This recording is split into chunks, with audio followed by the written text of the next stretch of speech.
It's like 1:30 in the morning, and I can't sleep because I've just been thinking about this thing like all day.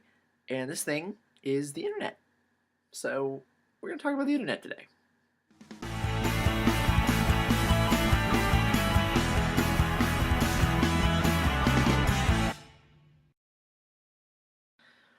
So all day at work, I was thinking about just kind of technology as a whole. You take the Industrial Revolution and how amazing that was and how revolutionary that was.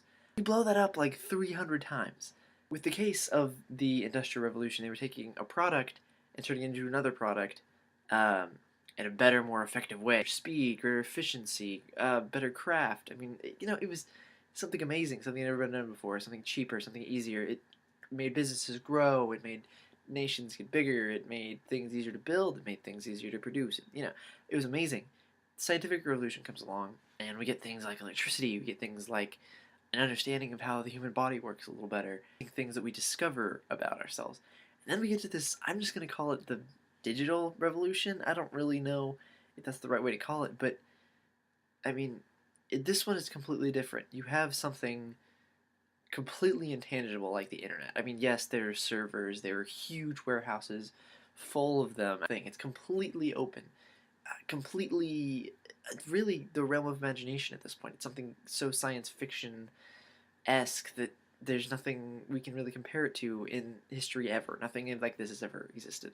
I could use the internet and I could talk to someone in Japan for free, virtually. I mean, I realized that in order to do that, I would have to have an internet connection.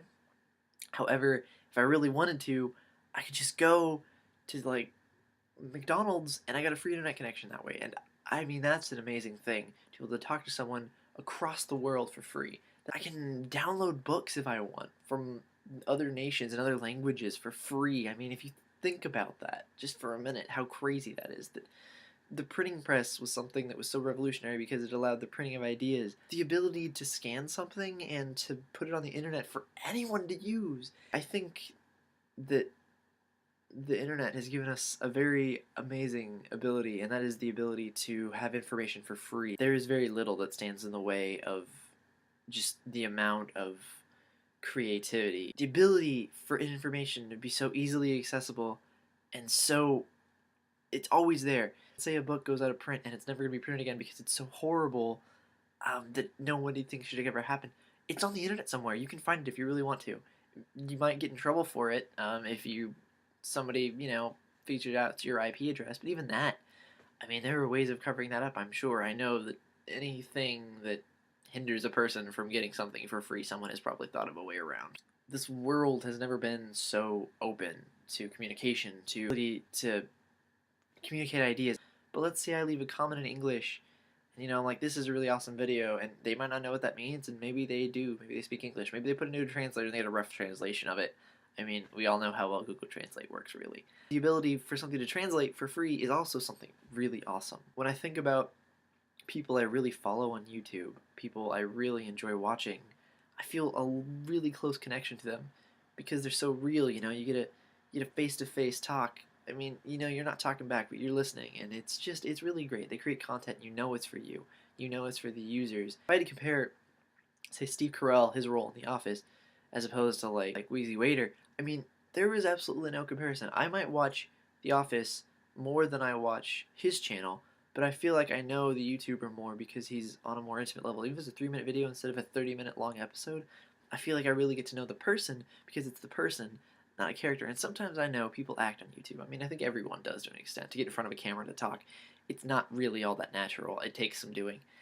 The fact that we have YouTube, the fact that we have a place where people can go and videotape themselves talking, and it's a totally open forum. You've got such an open feed, though. I mean, you put a picture up online, and you're gonna get, likes, you're gonna get comments, you're gonna get all these, oh man, it's so cool. You're also probably gonna get some critiques and be like, you really should have done this better, or that might suck.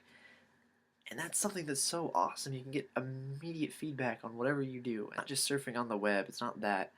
I go to the internet and I get my news, and I might get it from a couple different websites before I actually make a decision on it, because if you just get it from one news source and then you move on, I feel like you don't really understand how it works.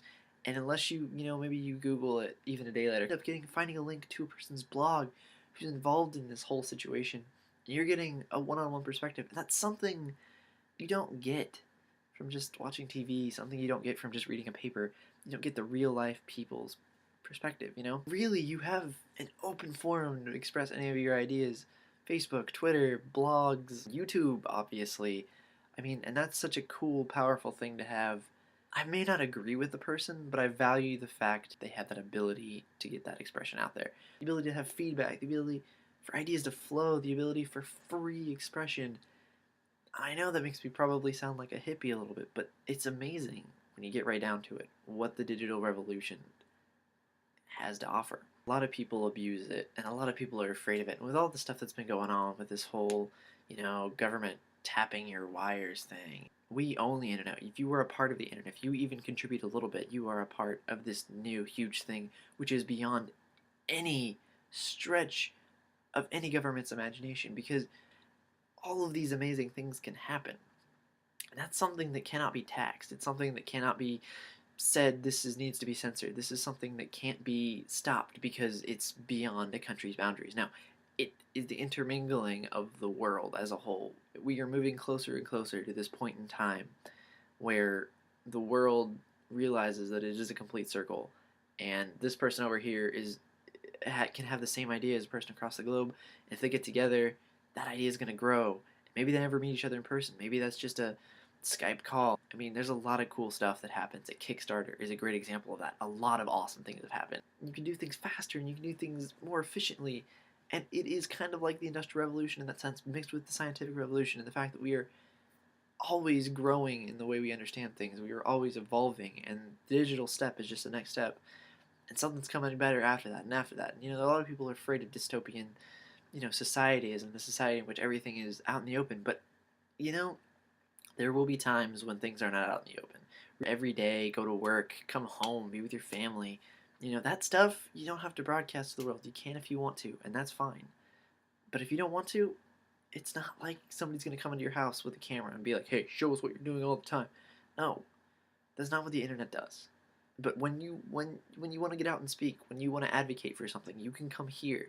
And you know that there are going to be people who disagree, but there are also going to be so many more people who agree too. And maybe you can start something amazing, and maybe you just help someone start something amazing. It doesn't matter.